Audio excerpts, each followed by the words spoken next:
अच्छी काम करने के लिए डरना क्यों? तो ये मोदी साहब हमेशा अपने लोगों को कह के बीजेपी हमेशा मुझे डराती है। मैं तो पार्लियामेंट में ही नहीं डरा, राज्यसभा में नहीं डरा, मुकाबला करते रहता हूं। मेरे जो क्वेश्चन रहते हैं उसका जवाब ही नहीं देते। मैं जब जोर से भाषण करने लगता हूं तो बीजेपी के एमपी को बोलते हैं बीजेपी के लोग, उठो उठो गड़बड़ करो। खड़गे साहब बोल रहे गड़बड़ करो, माफी मांगो बोलो। अरे राहुल जी लोकसभा के मेंबर है, मैं राज्यसभा का मेंबर हूं, मैं कैसा माफी मांगू? जिस जगह जिन्होंने बोला है उनसे पूछो ना जाके माफी मांगो बोल के। अगर हिम्मत है तो वो पूछो।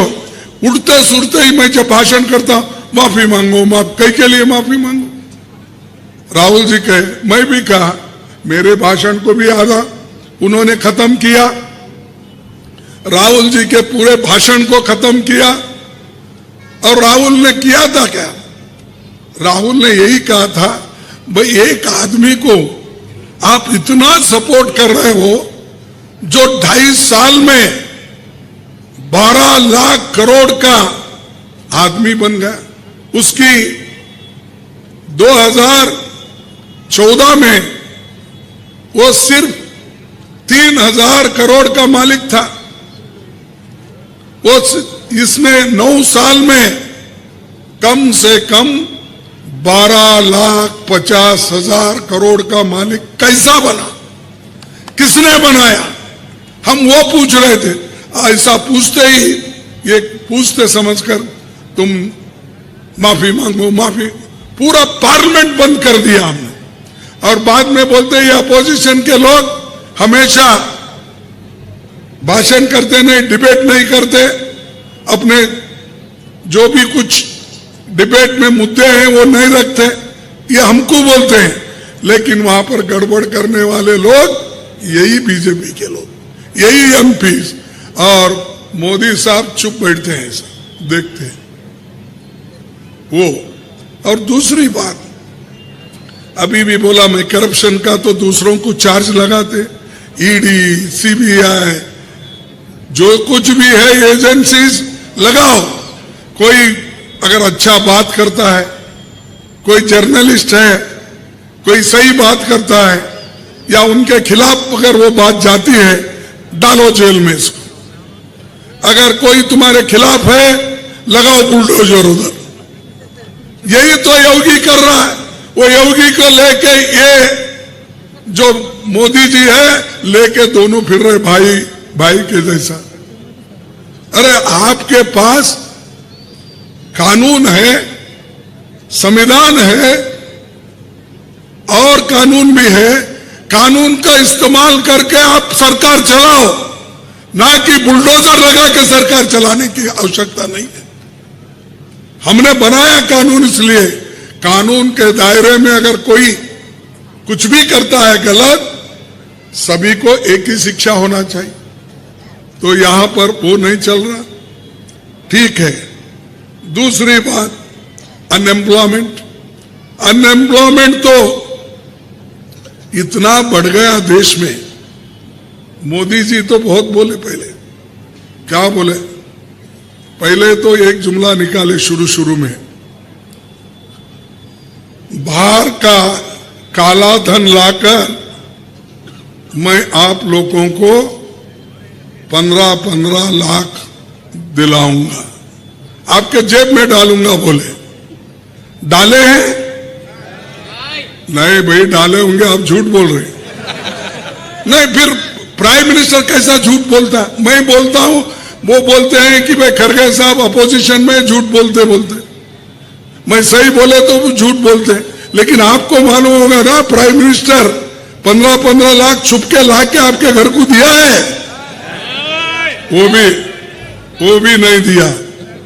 दूसरा, उन्होंने ये भी कहा हर साल मैं 2-2 करोड़ नौकरियां दूंगा। कहा कि नहीं? 2-2 करोड़ दिया, किसी को मिला? फिर मोदी वो भी झूठ बोला, ठीक है। और तीसरी बात उन्होंने कहा किसानों की आमदनी मैं दुगना करूंगा। किसी किसान की आमदनी दुगनी हो गई है? ये भी झूठ है, ठीक है। तो ये 3 झूठ तो हो गए। और किसानों को ये बोला फर्टिलाइजर मैं कम करता हूं, पेस्टिसाइड मैं कम करता हूं दाम उसके, ये बोला या नहीं बोला? ये 14 झूठ हो गया। 5वां और बहुत है ऐसे। और उन्होंने ये कहा हमारे मां बहना इतने परेशान हैं, जब मैं गांव में जाता हूं वो जब देखता हूं औरतें चूल्हे के सामने बैठते हैं, लकड़ी जलाती रहती है, धुआं आंखों में जाता है तो उनके आंखों से पानी निकलता है। तो इसीलिए मैं, और जब वो चूल्हे में उपली लगाते हैं वो धुएं से भी उनके आंखें खराब होते हैं और उनके आंखों से पानी निकलता है। वो देखकर मुझे रोना आ गया। मैं नहीं बोल रहा, मोदी के शब्द है। तो मेरे आंखों में पानी आ गया। इसीलिए मैंने तय किया मेरे मां बहनों को मुफ्त में एक सिलेंडर देते जाऊंगा। क्या है भाई अब सिलेंडर की कीमत? 1200। हमारे जमाने में 410 रुपए था, अब मोदी जी के जमाने में 12। ये भी झूठ है क्या सच है? ये तो देखिए, हमारे महिलाओं को ऐसा ही बोला, नौजवान साथियों को बोला, किसानों को बोला, छोटे मोटे व्यापारियों को बोला, मैं मुद्रा योजना लाके बैंक से सबके कारोबार ठीक करने के लिए मैं ये नोटबंदी कर रहा हूं, और नोटबंदी के बाद उन सबको पैसा बैंक से कर्जा मिलेगा, वो लोग खुशहाली रहेंगे। कोविड में भी जो नुकसान हुआ वो भी हम भरपाई कर सकते, लोगों को काम मिलता है। ये किसने कहा? ये भी मोदी जी ने कहा। इतने झूठ बोलते गए, झूठ के ऊपर झूठ, झूठ के ऊपर झूठ। और हम कुछ कहते हैं कि मोदी साहब आप ऐसा क्यों बोल रहे हैं, तो वो कहते हैं कि हम बोल रहे हैं सच और आप बोल रहे हैं झूठ, हमको कहते हैं। लेकिन और एक बात मैं आपको बताना चाहता हूं, उनके जितने भी वायदे थे उन्होंने नहीं किया। हमारी सरकार जब थी उस वक्त भी हमने वायदे निभाने की पूरी कोशिश की। हमने छोटे मोटे लोगों को, गरीबों के लिए, माइनॉरिटीज के लिए 4% रिजर्वेशन रखे थे, वो भी निकाल दिया इसके सरकार ने, बोम्मैया के सरकार ने। क्यों भाई? अरे वो तो 20 साल से चल रहा था, ऐसी कौन सी आपके ऊपर आफत हाथ पड़ी? वो 4% माइनॉरिटी का भी आप निकाल देते। अगर मेरी सरकार आएगी वो 4% बराबर हम दिला के देंगे। जैसा मैं संविधान को, दस्तूर को बदल के आप 7 जिले के लोगों को आर्टिकल 371J करके दिया, उससे नौकरियां मिल रहे, मेडिकल कॉलेज सीट मिल रहे, इंजीनियरिंग से मिल रहे या नहीं? तो ये हम दस्तूर बदलने का काम 7 जिले के लोगों को किया। और आज वो कुछ आपने क्या किया हमारे एरिया के लिए? मोदी जी, बोम्मैया जी, आप क्या किए? इधर ना डेवलपमेंट के लिए पैसे दिए, ना रोड के लिए दे रहे हैं, ना इरिगेशन के लिए दे रहे हैं, ना इंडस्ट्री के लिए दे रहे। क्या है? सिर्फ कमीशन मारना, कमीशन मारना, केस डालना। अब कितने केस डालते डालने दो। और उस केस को तो हम फेस करेंगे, लेकिन एक बात जरूर कहूंगा कि जमहूरियत में जब तक हम मिलके नहीं रहेंगे तब तक किसी को फायदा नहीं होगा। ये बहुत इंपॉर्टेंट है। किसी को टिकट मिलता है, किसी को नहीं मिला। मैं 52 साल से मेहनत कर रहा हूं। कभी मुझे क्या है कोई बड़ा हुद्दा कर्नाटक में मिला, मैं कभी नाराज हुआ? कोई कितने लोग मुझे भी उचकाने की कोशिश करे, साहब आप 52 साल से हैं, आप चीफ मिनिस्टर क्यों नहीं बन रहे? अरे चीफ मिनिस्टर एक ही बड़ा हुद्दा है क्या?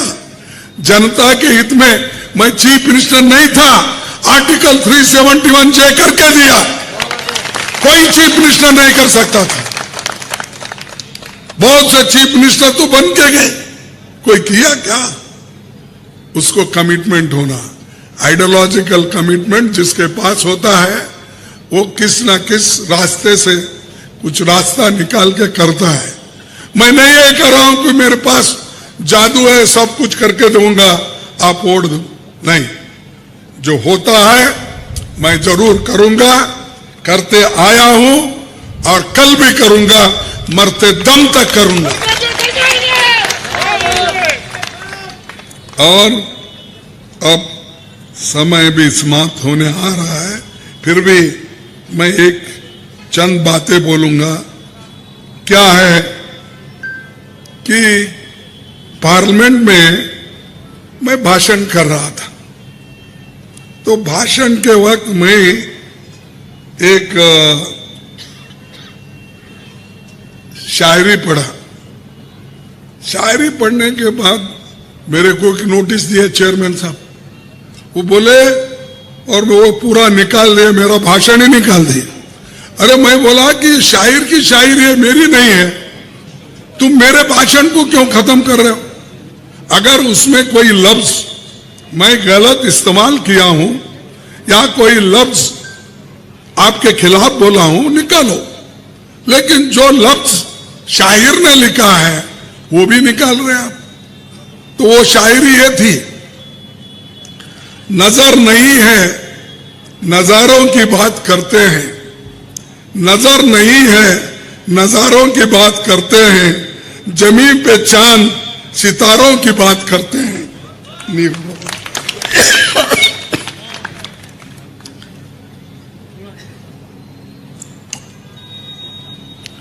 जमीन पे चांद सितारों की बात करते हैं, वो हाथ जोड़कर बस्ती को लुटाने वाले भरी सभा में सुधारों की बात करते हैं। बड़ा हसीन है उनकी जबान की जादू, लगा के आग बाहरों की बात करते हैं। हमको बता दीजिए जो पूरा किया हो, एक वादा, एक भी वादा पूरा अगर कर दिया हो तो हम स्वीकार कर लेंगे, हम मान लेंगे कि अच्छा दिन आ गया है। एक भी वादा अगर पूरा हो गया हो तो। और मैं बस आपको याद दिला देता हूं, हर साल 2 करोड़ रोजगार की बात थी कि नहीं थी? सबके खाते में 15 लाख रुपया देने की बात थी, सब किसानों की आमदनी दुगनी करने की बात थी, सबको पक्का मकान देने की बात थी। एक भी चीज हुआ है? हो क्या रहा है?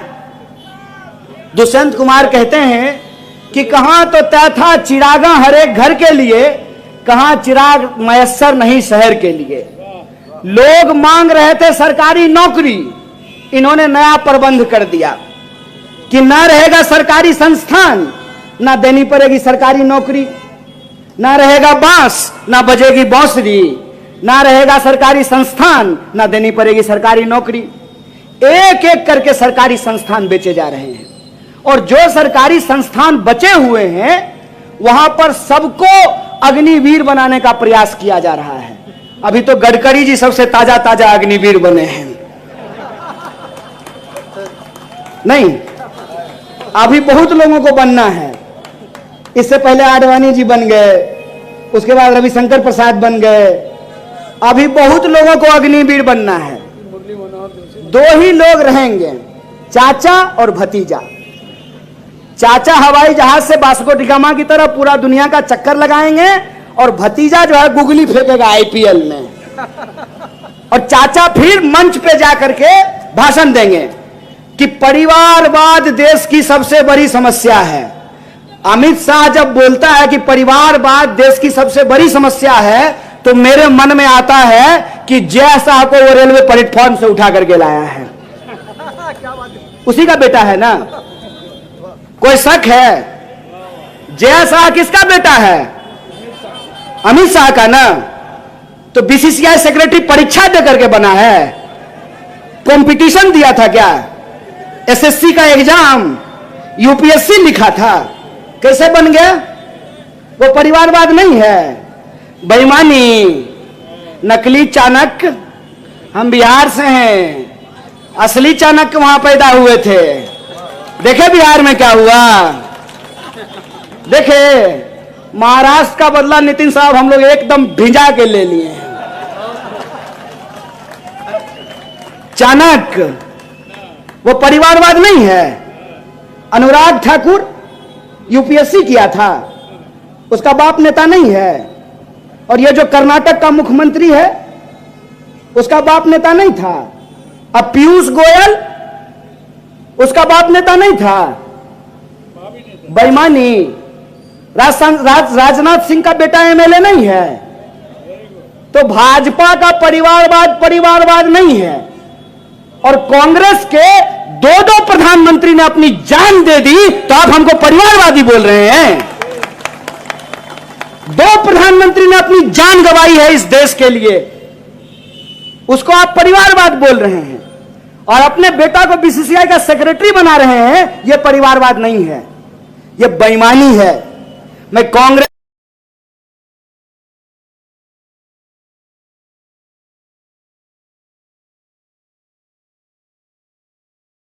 आज देश के माननीय सर्वोच्च न्यायालय ने जो फैसला दिया है, ये फैसला दिल्ली के 2 करोड़ लोगों की जीत है।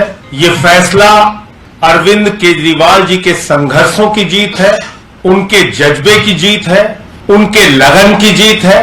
और जो धुन अरविंद केजरीवाल जी के मन में थी, जो लगन थी, जो इच्छा शक्ति थी कि नहीं, हमें दिल्ली के 2 करोड़ लोगों के लिए वो सब कुछ करके दिखाना है, जो सपना हमने देखा है, जो सपना आम आदमी पार्टी ने देखा है। लड़ाई कोई व्यक्तिगत नहीं थी, लड़ाई इस बात के लिए थी कि एक पार्टी और उसके प्रधानमंत्री नरेंद्र मोदी जी हैं, जो दिल्ली के 2 करोड़ लोगों को सजा दे रहे थे कि तुमने आम आदमी पार्टी को कैसे चुन लिया, तुमने अरविंद केजरीवाल को कैसे